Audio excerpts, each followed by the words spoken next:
Greetings. Let's go to Joshua chapter 11. I'm probably gonna read very slow and pause for a really long time, so bear with me because I'm trying to learn and you're trying to learn too. Let's see.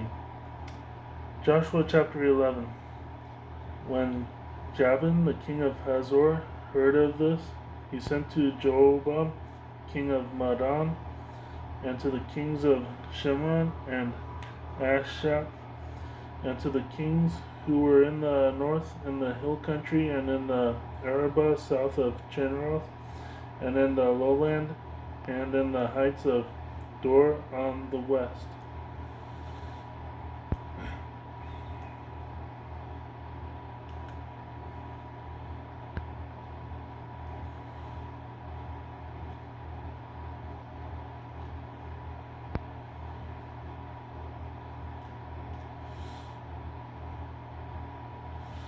To the Canaanites in the east and west, to the Amorites, the Hittites, the Perizzites, the Jebusites in the hill country, and to the Hivites below Hermon in the land of Mizpah.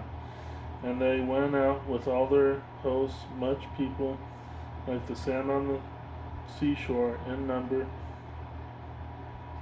with very many horses and chariots.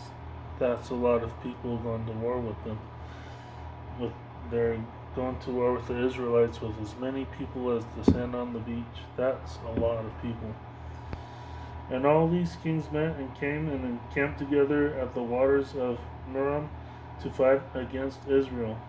But the Lord said to Joshua, "Do not be afraid because of them, for tomorrow by this time I will give them up all slain to Israel.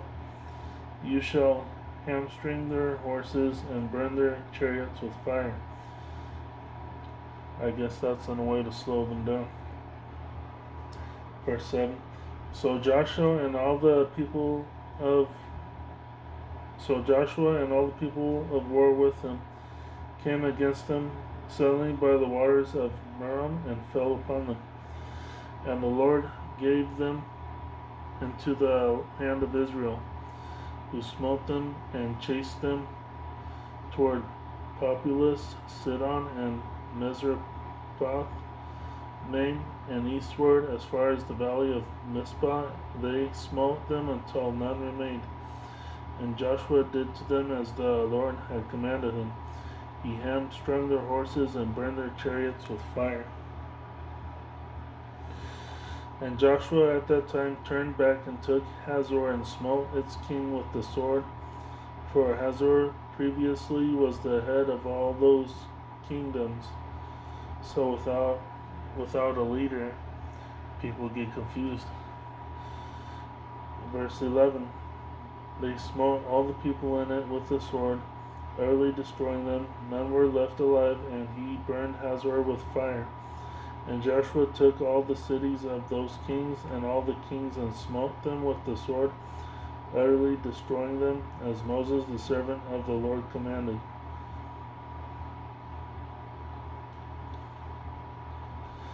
But Israel burned none of the cities that stood on their mountains except Hazor only, which Joshua burned.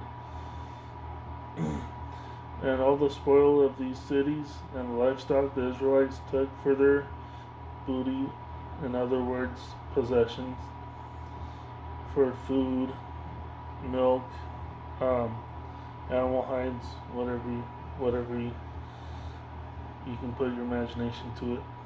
Verse 14. And all the spoil of these cities and the livestock that Israel took for their booty, but every man they smote with the sword until they had destroyed them, and they left none who breathed, as the Lord had commanded Moses his servant. So Moses commanded Joshua, and so Joshua did. He left nothing undone of all that the Lord commanded Moses.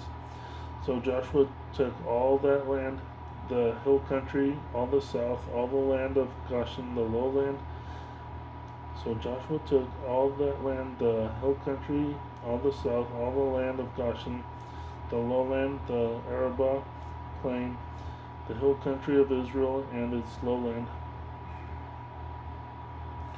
From Mount Halak, which rises toward Seir, as far as Belgad in the valley of Lebanon below Mount Hermon. He captured all their kings and slew them. Joshua had waged war a long time, at least 5 years, with all those kings. Not a city made peace with the Israelites except the Hivites, the people of Gibeon. All the others they took in battle.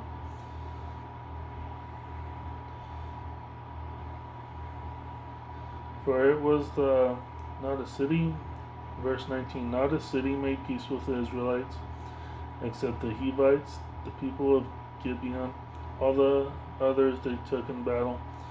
For it was of the Lord to harden their hearts, that they should come against Israel in battle, that Israel might destroy them utterly, and that, without favor and mercy, as the Lord commanded Moses, Joshua came at that time and cut off the Anakim, large in stature, from the hill country, from Hebron, from Debir, from Anab, and from all the hill country of Judah and the hill country of Israel.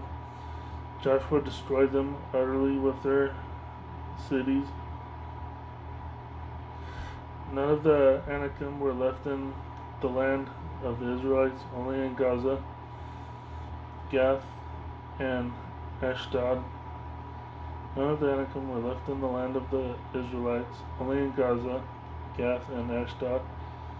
Of Philistia did some remain.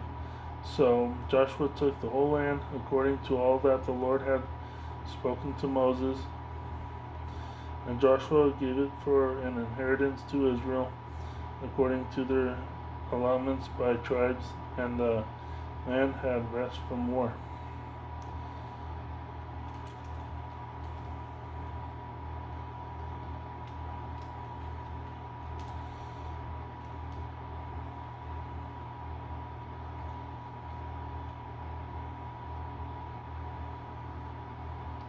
So it's almost like the guns, germs, and steel that you learn in your history class, where the Spanish invaded the natives and took out all the natives with just 600 men, with the use of guns, germs, and steel. It could have happened that way. I don't know. But they sure did take out a lot of people, as many people as sands on the beach. So that was the end of Joshua chapter 11. Thank you for chiming in. Have a good night.